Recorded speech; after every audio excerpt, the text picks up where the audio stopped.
Bismillahirrahmanirrahim. Pertama-tama mari kita panjatkan kepada Allah Subhanahu wa taala karena hidayah dan inayahnya kita dapat berkumpul di tempat ini dalam keadaan sehat walafiat. Langsung saja di sini kami dari kelompok 4 kelas 11C akan membahas tentang fase-fase pemerintahan Bani Umayyah I di Damaskus. Selama 92 tahun Bani Umayyah I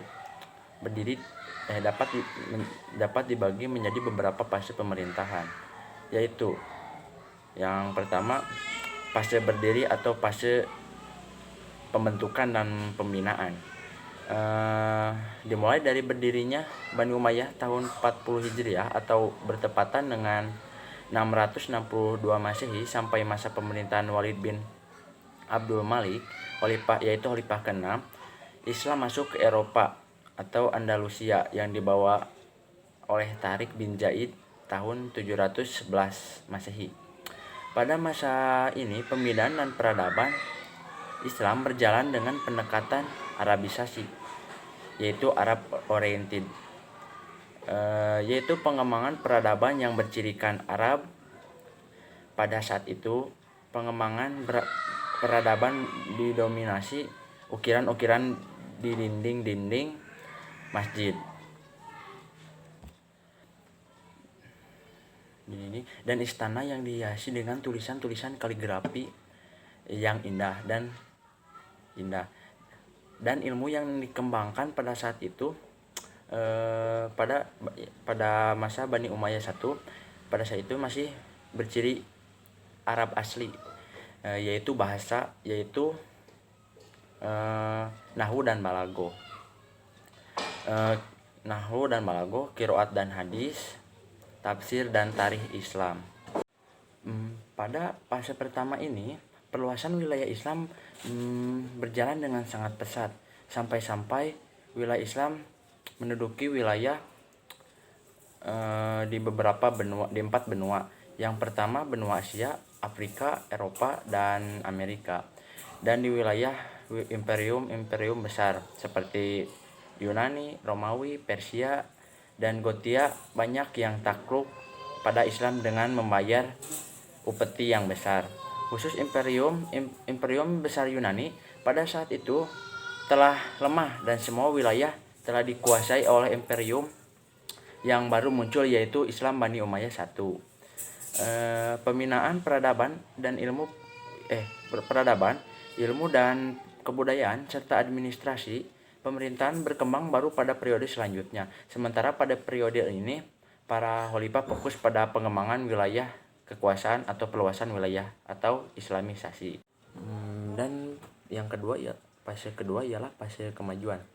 Dimulai dari khalifah yang ke-7 Sulaiman bin Abdul Malik sampai masa Umar bin Abdul Aziz ialah khalifah yang ke-8 Bani Umayyah I. Pada fase ini Islam telah berkembang hampir di penjuru dunia, seperti di wilayah Asia Tenggara sampai Asia Timur jauh, dari Afrika Utara sampai Andalusia, dan dari India sampai Persia. Islam dibawa oleh para sahabat Nabi seperti Uqbah bin Nabi dan Musa bin Nusair di Afrika Utara, Sa'ad bin Abi Waqqas di wilayah Cina dan Indonesia, Abdullah bin Abi Sara di India, dan Tariq bin Ziyad di Eropa atau Andalusia. Pada fase kedua ini perluasan wilayah Islam tetap berjalan dengan lancar. Banyak wilayah yang baru ditaklukkan. Akan tetapi perhatian pemerintah diarahkan penuh pada pengembangan peradaban ilmu dan administrasi pemerintahan. Pemerintahan Bani Umayyah sedang membangun pusat-pusat kota menjadi kota satelit yang indah. Masjid dan istana dibangun dalam kualitas yang baik, serta pada fase ini penemuan mata uang sebagai alat pembayaran telah ditemukan oleh Khalifah Marwan bin Hakam, yaitu khalifah keempat Bani Umayyah I. Ini sebagai bukti kemajuan peradaban Bani Umayyah telah berjalan dengan pusat. Pada fase ini Bani Umayyah I sudah mampu menciptakan beberapa peradaban yang mempunyai kualitas yang tinggi dan dapat dimanfaatkan oleh orang yang banyak. Bentuk-bentuk peradaban yang tumbuh pada masa kejayaan Bani Umayyah I diantaranya. Yang pertama, 1. Ilmu pengetahuan. yaitu qiraat dan nahwu, dan balaghah, tafsir, hadis, dan sejarah. Yang kedua, bangunan fisik. Bangunan fisik seperti istana, masjid, dan pengairan, dan irigasi, dan jembatan. Dan yang ketiga, fasilitas pendidikan, yaitu kutab, kholaqah di masjid, dan majelis munadaroh. Dan yang terakhir, departemen pemerintahan seperti nidamul mal, yaitu keuangan, siasi, dan yaitu politik, harbi. Siasi ialah politik, dan harbi ialah keamanan, dan idari ialah administrasi, dan kodi ialah hukum. Jawatan pos ialah pegawai istana, ketentaraan, sekretaris, dan pengantar surat. Sebagaimana yang telah disebutkan sebelumnya bahwa fase-fase pemerintahan Bani Umayyah I di Damaskus ini terbagi atas 3 fase. Di sini saya akan menjelaskan fase yang terakhir, yaitu fase lemah sampai runtuh. Dimulai dari masa kekuasaan Yazid bin Abdul Malik, yaitu khalifah yang ke-9 yang tidak bisa mengendalikan kekuasaannya seperti kedua kakaknya, yaitu Walid dan Sulaiman. Pada saat dia diangkat menjadi seorang khalifah, banyak sekali terjadi pemberontakan. Bahkan Yazid sendiri tidak bisa mengatasi pemberontakan tersebut. Kondisi ini sampai pada puncaknya, yaitu pada saat pengangkatan 2 khalifah dalam 1 tahun berjalan.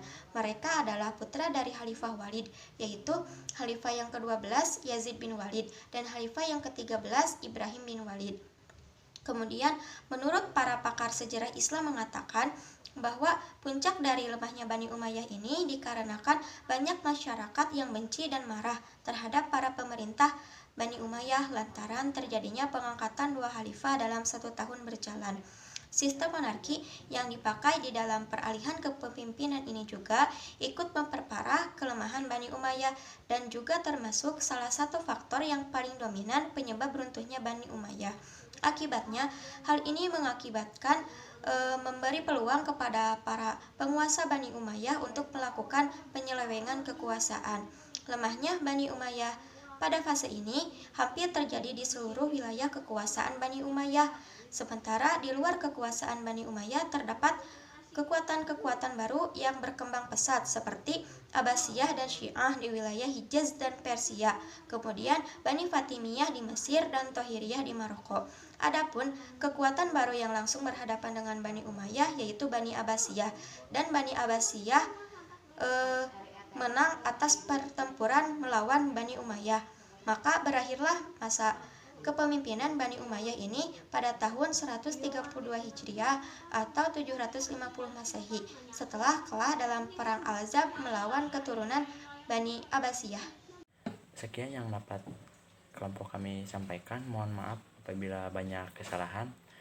Ditutup saja dengan doa, Rabbana atina fid dunya hasanah wa fil akhirati hasanah wa qina adzabannar.